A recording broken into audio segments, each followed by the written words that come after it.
आज की moral story में हम सुनते हैं घास की गुड़िया। एक राजा था, उसके 12 बेटे थे। जब वे बड़े हो गए तब राजा ने उनसे कहा कि तुम्हें अपने अपने लिए एक एक पत्नी ढूंढकर लानी है, लेकिन वह पत्नी एक ही दिन में सूत काट कर कपड़ा बुने, फिर उससे एक कमीज सिलकर दिखाए, तभी मैं उसे बहू के रूप में स्वीकार करूँगा। इसके बाद राजा ने अपने बेटे को एक एक घोड़ा दिया। वे सभी अपनी अपनी पत्नी को खोजने निकल पड़े। कुछ ही दूर गए थे कि उन्होंने आपस में कहा कि वे अपने छोटे भाई को साथ नहीं ले जाएंगे। 11 भाई अपने छोटे भाई को अकेला छोड़कर चले गए। वह रास्ते में सोचने लगा कि वह आगे जाए या लौट जाए। उसका चेहरा उतर गया था। वो घोड़े से उतरकर घास पर बैठ गया और रोने लगा। रोते रोते अचानक चौंक गया। उसके सामने की घास हिली और कोई सफेद चीज उसकी ओर आने लगी। जब वह चीज राजकुमार के पास आई तो उसे एक नन्ही सी लड़की दिखाई दी। उसने कहा, मैं छोटी सी गुड़िया हूँ, यह घास पर ही रहती हूँ, तुम यहाँ क्यों आए हो?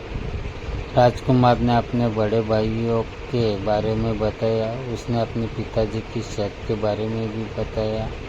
फिर उसने गुड़िया से पूछा, क्या तुम एक दिन में सूत काटकर कपड़ा बुनकर एक कमीज सिल सकती हो? अगर यह करते हो कि तो मैं तुमसे शादी कर लूँगा। मैं अपने भाइयों के दुर्व्यवहारों के कारण आगे नहीं जाना चाहता। गुड़िया ने हाँ कर दी। तुरंत ही उसने सूत काटा, कपड़ा बुना और एक छोटी सी कमीज लेकर महल की ओर चल पड़ा। जब वह महल में पहुंचा तो उसे शर्म आ रही थी, क्योंकि कमीज बहुत छोटी थी। फिर भी राजा ने उसे विवाह करने की अनुमति दे दी। राजकुमार गुड़िया को लेने चल पड़ा। जब वह घास पर बैठी गुड़िया के पास पहुंचा तो उसने गुड़िया से घोड़े पर बैठने को कहा। गुड़िया ने कहा, मैं तो अपने 2 चूहों के पीछे चांदी की चम्मच बांधकर उसमें बैठकर जाऊंगी।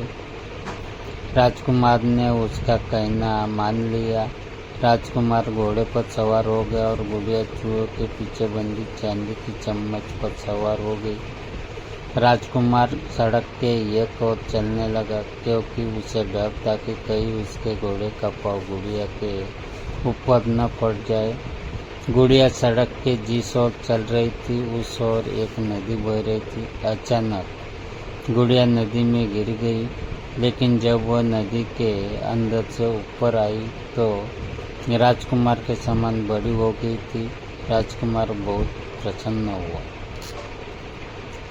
राजकुमार महल में पहुंचा तो उसके सभी बड़े भाई अपनी अपनी होने वाली पत्नियों के साथ वहाँ आ चुके थे, लेकिन उसके भाइयों की पत्नी का न व्यवहार अच्छा था, न ही वे सुंदर थी। जब उन्होंने अपने भाई की सुंदर पत्नी को देखा तो वे सभी जल भुन गए। राजा को पता चला कि बड़े पुत्र ने छोटे राजकुमार के साथ दुर्व्यवहार किया है, तो उसने बड़े बेटों की खूब निंदा की। फिर छोटे बेटों को गादी सौंप दी।